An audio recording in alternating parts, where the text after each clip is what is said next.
What is up, everybody? This is Kyle from the TF Review here with a video review of Transformers Prime First Edition Bumblebee. Thanks for watching, and I hope you guys enjoyed my review. Before I start this review, I just want to give you guys a heads up. It's really windy, crazy outside, so you may hear some creaks and some whatever. You know, it's the Santa Ana winds. It's what happens when you live in this area. It sucks, but we're going to continue. The show must go on. And speaking of the show, we've got Transformers Prime First Edition Bumblebee. As you saw in the intro, this toy is pretty nice. Obviously, it's designed to have more of a muscle car look to mirror the Camaro from the Transformers live-action series. And I don't have a problem with that. As a matter of fact, I thought it was about time they updated Bumblebee's look. And I think this is a perfect match for the character. I think this character fully emphasizes Bumblebee more so than the Craptastic Bayformers Bumblebee. So I really like this character. Now this toy, I like this toy. This is a nice toy. But it's not really anything to get excited about. That's probably why this is the last toy I'm reviewing in my first edition collection. But it's decent enough so that it's worth praise. That was really weird. Did you hear that? It was like my roof just like freaking flew off. So yeah, I'm just going to go around and show you a little bit of the details. He's got sort of this nice looking Tron kind of design. It really does work well, and I'm very happy they did it. I'm very happy they didn't do the sort of cheeseball racing stripes.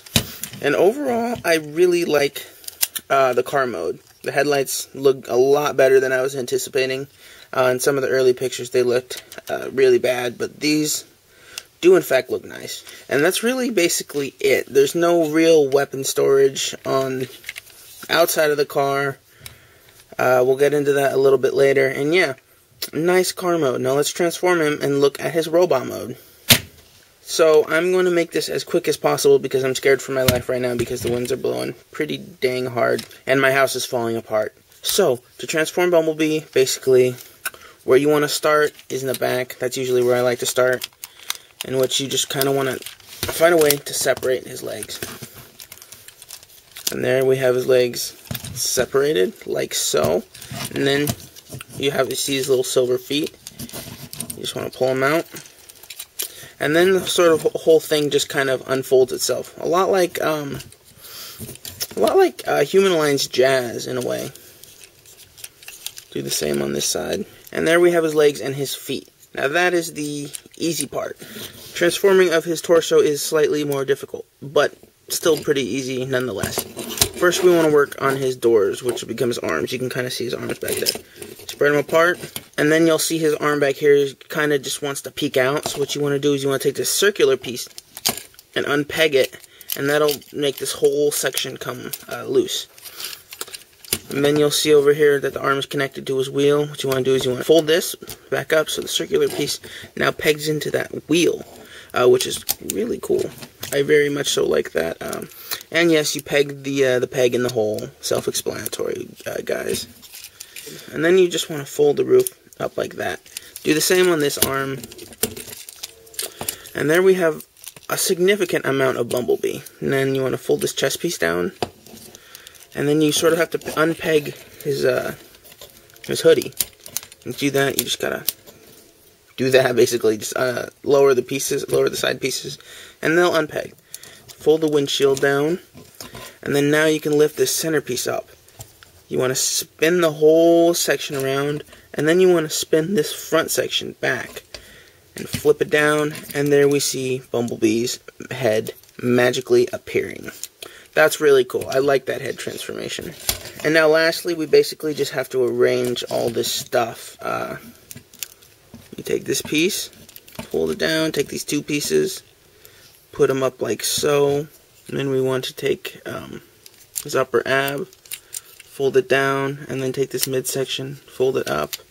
And then you kind of have to just rearrange this section. It's kind of just stupid, but I don't know. Nothing really pegs in to this upper section.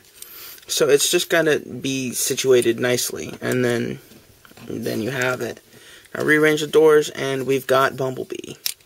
So here we have Bumblebee in his robot mode. And there are obviously drunk people outside, which is okay by me. And he's got a very nice, very true to the animated model design.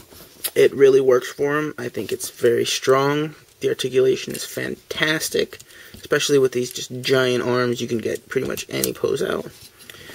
And yeah, let's just go around and show you some of the details. He's got some silver paint splashed around a couple places, but used very sparingly, like right there on his feet. And then I do believe that is it. And then he's got the Autobot logo sort of hidden back there. And yeah, it works. Now, first edition Bumblebee does come with one weapon. He comes with sort of this dual blaster. The RID version comes with two of these, so you can peg one in each arm. But unfortunately, first edition only came with one. That's okay with me, because the more weapons I have, the more I lose them. And that's basically Bumblebee with his arm cannon, and I think it looks very nice. It really works, and it sort of blends into the color of the robot and the design. It works. I like this weapon. I'm surprised I haven't lost it yet. And yeah, don't be discouraged by the fact that he's Bumblebee and by the fact that he's packed like 4 per case versus the other characters, which had, you know, maybe 1 or 2 per case. This is still a very good toy, and I don't think you should be discouraged just because there's so many of them. It's definitely worth having. He's not a main character in the show, which means he's not, you know, you don't need him, but I would really advise getting him, because you really can't have the Transformers Prime characters next to each other without having Bumblebee in it, because, well, he's just become that, and that's something that Transformers fans like myself are going to have to live with for some time now.